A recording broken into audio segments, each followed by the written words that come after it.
Boa noite, a paz de Deus, a paz do Senhor Jesus.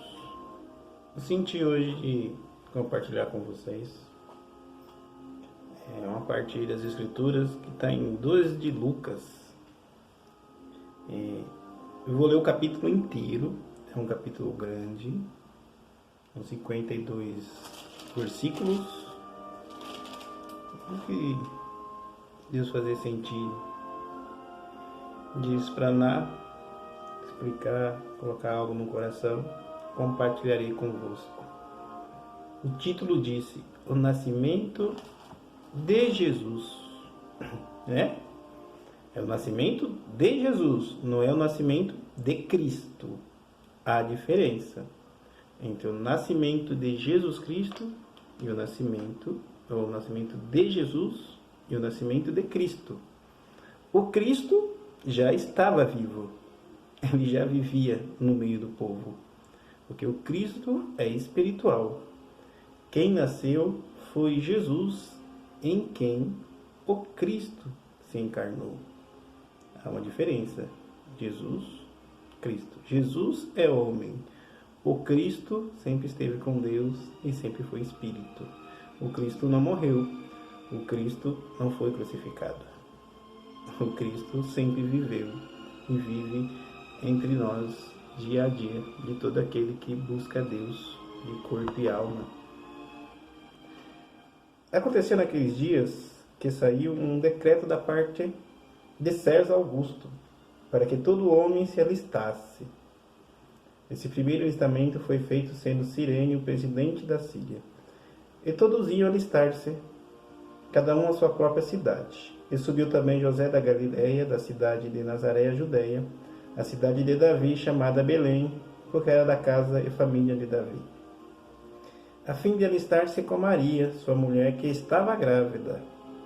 E aconteceu que, estando eles ali, se cumpriu os dias em que ela havia de dar à luz. Ela já estava perto de dar à luz.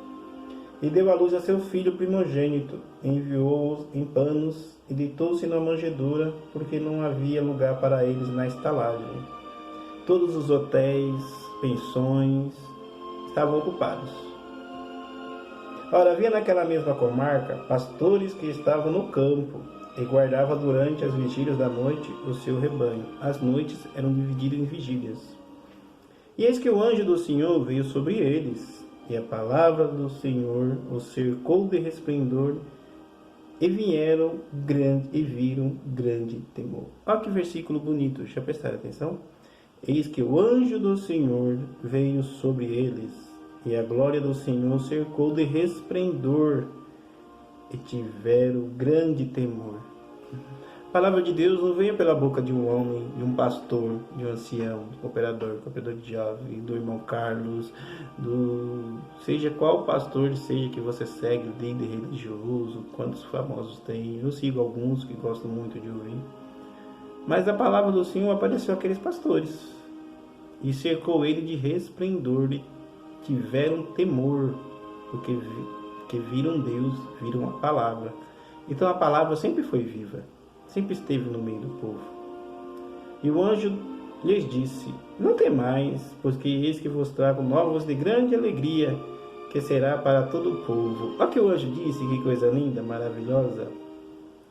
Eis que vos trago novas de grande alegria, porque será para todo o povo, não só para alguns, como alguns pregam, que a salvação é igreja tal. Uns acham que é da Assembleia, acham que só vai ser salvo da Assembleia. Os da congregação acham que só a congregação vai ser salvo. Isso, desculpem a palavra, é uma idiotice espiritual. Isso é uma leiguice espiritual.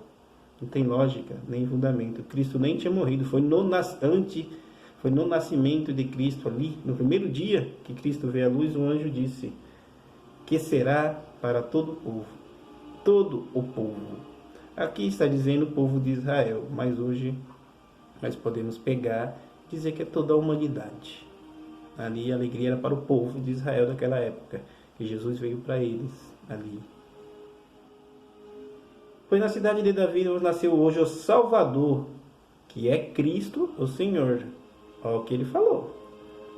Porque hoje na cidade de Davi vos nasceu hoje o Salvador. Aí falou que é Cristo, o Senhor. O Cristo nasceu em Jesus ali, encarnou. Isso vos será por sinal, achareis um menino envolto em panos e deitado numa manjedoura. O povo de Deus tem que ter sinal, tem que ter certeza daquilo que Deus fala com ele. Será de Deus. Quando a palavra vem de Deus, ela é certeira. Não tem será, talvez, pode ser. Eu frequento muito a igreja e vejo muito pregador. Irmão, se tu crê, Deus pode fazer. Lógico que se nós cremos, Deus faz.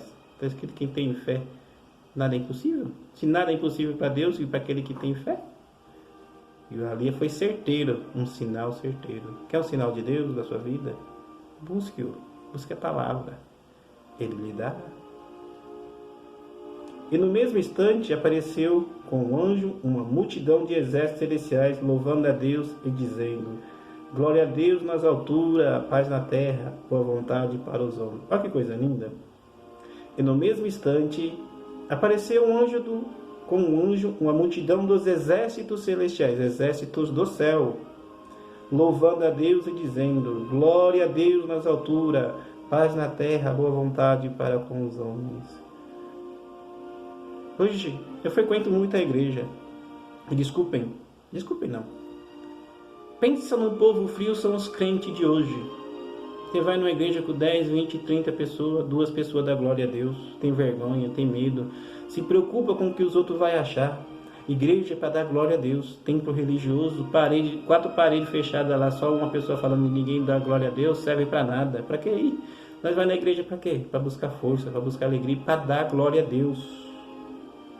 Para dar glória a Deus nas alturas. É glória a Deus, glória, glória, glória. Porque só Deus merece glória. Só a Ele, não é nem a Jesus, tá? Tem gente aí que fica adorando Jesus Cristo. Jesus Cristo não é para ser adorado, não. Jesus Cristo, Ele é o Salvador, é o intercessor. Nós temos que adorar é a Deus, é glória a Deus. É glória a Deus. Bem diccionado, e certeiro, na mente, no coração e na alma. E aconteceu que, ausentando-se deles os anjos para o céu, disseram os pastores uns aos outros: vamos, pois, até Belém, e vejamos isto que aconteceu, o que o Senhor nos fez saber.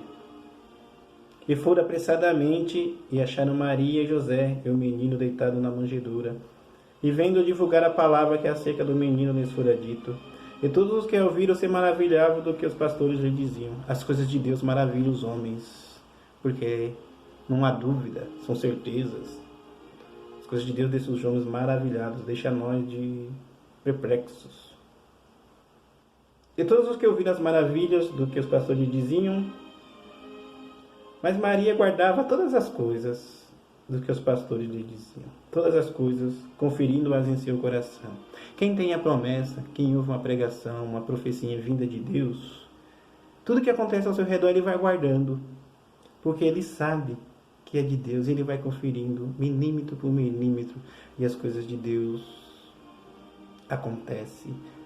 As coisas espirituais provam as coisas espirituais. Você precisa, irmão, irmã, você que não vai na igreja, você que acha que está tudo certo, você precisa conferir as coisas de Deus dentro do seu coração, as certezas de Deus, da palavra, da profecia. E voltando aos pastores, glorificaram, louvando a Deus, tudo que tinha ouvido e visto, como lhe havia sido. E quando os 8 dias foram cumpridos, para a circuncidar o menino, foi-lhe dado o nome de Jesus, que pelo anjo lhe fora posto antes de ser concebido. O nome de Jesus foi posto pelo anjo antes de ele nascer. Jesus, o Cristo. E cumprindo seus dias da purificação, segundo a lei de Moisés, o levaram a Jerusalém para apresentar-se ao Senhor. E segundo o que está escrito na lei do Senhor, todo macho primogênito será consagrado ao Senhor, e para lhe darem oferta segundo ao disposto da lei do Senhor, 1 par de rolas ou 2 pombinhos. Ah, que coisa linda! Simeão e Ana.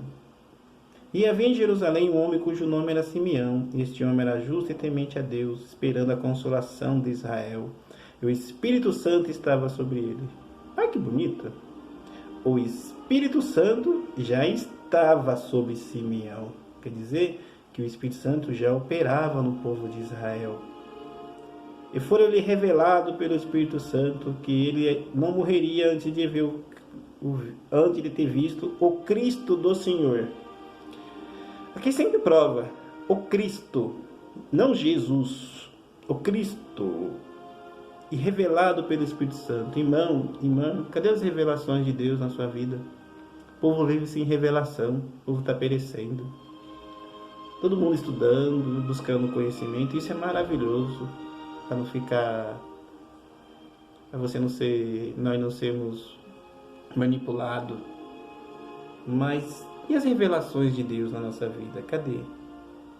Ele tinha uma promessa pela palavra de Deus, que não morreria sem ver o Senhor. E quanta gente fica aí angustiado, provado. Eu vou morrer e não vou ver as promessas de Deus na minha vida. Que crente é você? Nem crente, eu não gosto particularmente da palavra crente, tá? Eu não gosto. Eu acho a palavra crente muito pejorativa, muito fraca, muito pequena, muito sem sal. Crente, qualquer um.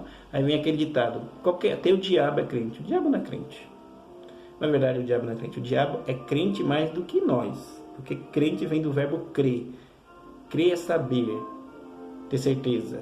E o diabo tem mais certeza do que nós da existência de Deus. Porque ele viu, ele conheceu, ele andou lá, ele sabe quem é. Pessoal, crente até o diabo. Não é que o diabo é crente. O diabo tem a certeza da existência de Deus. Ele sabe que Deus existe. Eu não gosto da palavra crente, eu gosto da palavra cristão. Servo de Deus. De Deus. Então tomou em seus braços e louvou a Deus e disse, mais uma vez, louvar a Deus, sempre louvando a Deus. Agora, Senhor, despede em paz o teu servo, segundo a tua palavra, pois já os meus olhos viram a tua salvação, a qual tu preparaste perante a face de todos os povos. Era uma criança, pequena, mais ou menos 9 a 10 dias, e pela revelação da palavra, Simeão já chamou-o de Salvador. Jesus não sabia de nada, mas Deus já sabia de tudo. E ele tinha o dom de Deus. Você vê quando o homem tem o dom de Deus dentro do seu coração, a certeza da fé, a revelação do Espírito Santo, ele não tem medo de falar, ele não tem medo de pregar, ele não tem medo de dizer. Ele não obedece às pessoas, ele obedece ao que vem do alto. Ele é corajoso, ele é virtuoso. A luz para iluminar as nações, para a glória do teu povo Israel. E José e sua mãe se maravilhavam das coisas que dele se diziam. E Simeão os abençoou e disse a Maria, sua mãe, eis que este é posto para a queda e elevação de muito Israel, e para sinal que é contraditado. É uma espada ultrapassará também a sua própria alma, para que se manifeste aos pensamentos de muitos corações. Olha que coisa linda! Ele pregando a morte de Cristo. E aqui Simeão tem uma profecia muito profunda. Em uma espada traspassará também a sua própria alma, para que se manifeste aos pensamentos de muitos corações. Não adianta, irmão, seja quem for que esteja vendo esse vídeo. A profecia já está dita. Deus revela o que está no profundo, nos pensamentos do coração de cada pessoa. Seja bom, seja ruim, seja o que for. Deus revela. Nós não estamos escondidos de ninguém. Então, por isso, anda na verdade. E a verdade liberta. Porque se você andar na verdade e os pensamentos do seu coração for verdade, Deus só vai revelar a verdade na sua vida. Só vai revelar coisa boa. Estava ali a profetisa Ana, filha de Fanuel, da tribo de Azé, e esta era avançada em idade e tinha vivido com o marido 7 anos e desde a sua virgindade. E era viúva de quase 84 anos, e não se afastava do templo, servindo a Deus em jejuns e orações de dia e de noite. E sobrevindo na mesma hora, ela dava graças a Deus e falava dele a todos os que esperavam a redenção em Jerusalém. Isso aqui serve para muita gente que fala que mulher é submissa, que mulher tem que ficar ali, que mulher não pode profetizar, que mulher não pode... E aqui a Bíblia fala, tá? Nem na Bíblia. Pega a Bíblia. 2 de Lucas, versículo 36. Estava ali a profetisa Ana. Era uma mulher que profetizava, que tinha um dom. Então não existia só profeta, existia profetisas também, tá? Antes de falar, que você não sabe, lê a Bíblia. E quando acabaram de cumprir tudo segundo a lei do Senhor, voltaram a Galileia para a sua cidade de Nazaré. E o menino crescia e fortalecia em espírito, cheio de sabedoria, e graça de Deus estava sobre ele. Olha que coisa linda, é o que nós precisamos. Crescer em espírito, em sabedoria, e a graça de Deus estava sobre ele. A graça já existia. Interessante. Eu congrego numa igreja, todo mundo conhece, né, sabe? Chamada Congregação Cristã no Brasil. E o povo dessa igreja, eu sou de lá há 21 anos, diz que a graça é a congregação. Muita gente diz que a graça é a congregação que está no Brasil. É uma idiotice espiritual também. Totalmente. Tem lógica. É uma analogia que não existe. Jesus Cristo não morreu para fundar a congregação, nem a Assembleia, nem Deus é Amor, nem Universal, nem nenhuma denominação religiosa. A graça já existia. Porque a graça estava sobre Cristo. A graça se derramou sobre Cristo. Interessante, né? A graça de Deus estava sobre ele. Quando algo está sobre nós, eu posso pegar esse mouse aqui, ó, e está sobre mim, ó. Quer dizer, está aqui, quando estava dito, é dito de estar nele, está sobre ele, que estava nele, dentro dele, não sobre ele. O sobre no sentido de estar dentro do ser dele. E quando a graça de Deus está sobre nós, nós somos fortes, verdadeiros.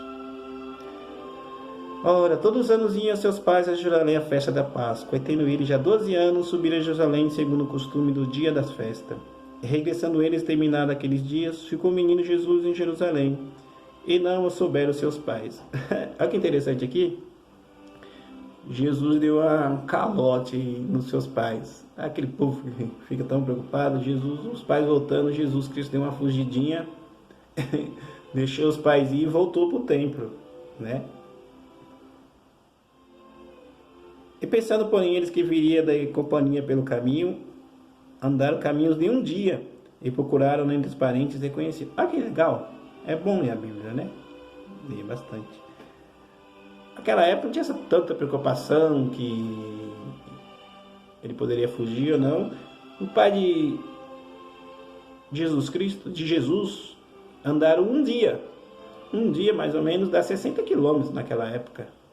E não encontraram o menino, porque achavam que o menino ia vir por trás, que estava com os colegas, com os primos, com parentes, conversando. Mas eles ficaram um dia bastante tempo, tá? Naquela época. E como não encontraram, voltaram a Jerusalém. Olha só, eles foram um dia, e mais um dia de volta dá 2 dias. E aconteceu que passado 3 dias, e mais 3 dias passados, o acharam no templo, assentado no meio dos doutores, ouvindo e interrogando-os. E todos que ouviram admiravam a sua inteligência e resposta. E quando o viram, maravilhavam-se e disse-lhe sua mãe: Filho, por que fizeste assim para conosco? Eis que teu pai e eu, ansiosos, te procurávamos. Ele disse: Por que é que me procuraveis? Não sabeis que me convém tratar dos negócios de meu pai? E eles não compreenderam as palavras que ele dizia. Ele desceu com eles e foi para Nazaré, e era de sujeito. E sua mãe guardava em seu coração todas as coisas. Olha que coisa linda, isso aqui vai para os filhos. Jesus deu uma fugidinha para cuidar dos assuntos do Pai, que era Deus. Por quê? Porque se Jesus chegasse para sua mãe e seu pai e falasse: Pai, mãe, eu preciso ficar no templo para pregar, Maria e José não vai achar, não iriam deixar. Por quê? Porque ainda que eles fossem pai de Jesus Cristo, eles não tinham sabedoria para entender o que estava em Jesus. Eles iam falar: você é novo, você não pode pregar no templo, você não pode subir no púlpito, aqueles anciãos são antigos, aqueles homens conhecem a lei. E tem muita gente que acha isso, porque só porque o irmão tem 30, 40 anos que prega, só ele pode pregar, só ele tem entendimento, só ele conhece da palavra, só ele é usado por Deus. Já vi muita coisa disso. Mas ele tinha que dar um jeito de escapar e ficar no templo para falar de Deus, para não ser barrado pelo seu pai e sua mãe. Mas quando Maria, 2 dias, um para ir, para vir depois 3, mais ou menos 5 dias, já está pregando uma semana, ele já tinha feito tudo e voltou obedecendo o pai e a mãe dele material. Senhora, que a gente precisa dar uma fugida de quem tem poder sobre nós, para nós falar das coisas de Deus.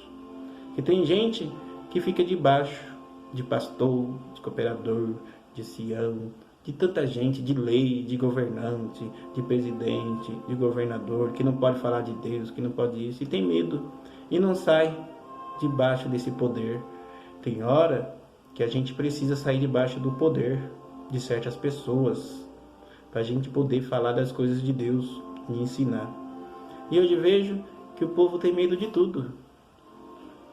Pegando, por exemplo, a Covid. Quanto crente medroso, para mim é medroso.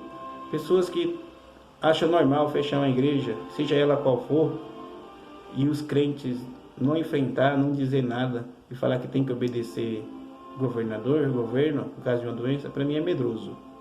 Qualquer pessoa que faz isso é medroso.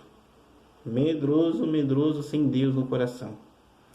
Porque a gente tem que obedecer ao Pai. E o que o Pai quer? O Pai quer que a gente fale dele, que a gente anuncie ele, a gente fale sobre ele, na doença, na enfermidade, na tristeza, na pobreza. Nem a morte, nem alguma outra criatura pode nos separar do amor de Deus. E aí, irmã, você se sente separado do amor de Deus por causa dessa pandemia que para mim não existe, que eu não vou entrar em as questões? Você tem coragem? Você tem força? Tem fé para pregar no meio dessa guerra de política?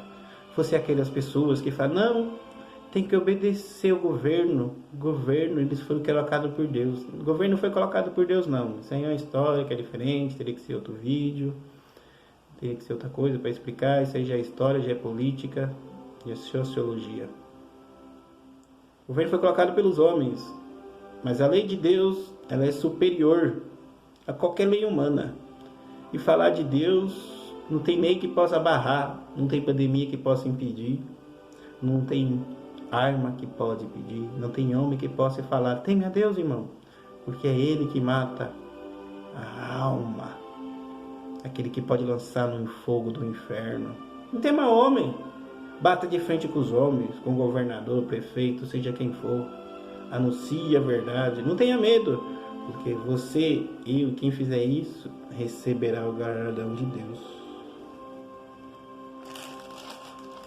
Mas em algumas coisas, tem hora que nós temos que ser sujeito. Quando nós vamos ter que ser sujeito? Quando as autoridades não ferirem a palavra, não ferir a doutrina de Deus, não ferir a palavra de Deus. Quando essas coisas não ferem nada na nossa fé, nós somos sujeitos a eles. Pode ver que Jesus, na hora que Maria falou, tá bom, Jesus, tu já fez, já pregou, vamos voltar para casa. Jesus guardou as coisas e voltou com os pais. E é assim que tem que ser. E crescia Jesus em Jerusalém, em sabedoria, em estatura e em graça para com Deus e os homens. Aqui o último versículo é bonito, né? E crescia Jesus em sabedoria, em estatura, em graça para com Deus e os homens. Aqui é a estatura material mesmo, né? O corpo. Mas nós podemos transformar tudo em espiritual. Sabedoria, estatura espiritual, em graça com Deus e com os homens. E é isso que nós precisamos, irmão. É isso que nós precisamos, irmão. Crescer em estatura, em sabedoria e em graça perante Deus e perante os homens. Para nós ouvir aquela palavra que Maria ouviu. Salve agraciada, o Senhor é contigo. E hoje eu senti de compartilhar convosco esta parte da palavra, que é o nascimento de Jesus, Simeão e Ana. Deixa Jesus Cristo nascer no seu coração, brotar, criar raiz, se aprofundar. Deixa. Você vai ver as mudanças que acontecerão na tua vida, na minha vida. Daqui a pouco você está pregando para doutores, está pregando para gente grande, falando das coisas de Deus. Mas deixa o Espírito Santo tomar o seu coração, a sua alma, tomar a sua mente, tomar o seu ser, tomar toda a sua vida. Deixa o Espírito Santo reger tudo que é bom para você. Deixa Jesus Cristo tomar o seu ser. Deixa Jesus Cristo raiar dentro de você. Deixa Jesus ser teu guia. Que Deus abençoe a sua vida, a minha, a nossa, em tudo. A paz de Deus, a paz do Senhor Jesus, a paz de Cristo, tudo que leve a paz, disse Paulo, em tudo que a paz pensai, tudo que seja bom. Então, tudo que transmite paz, desejo no seu, no meu, no nosso coração. Que a bênção de Deus por Jesus Cristo esteja dentro do teu coração, do nosso coração. Amém, amém, amém.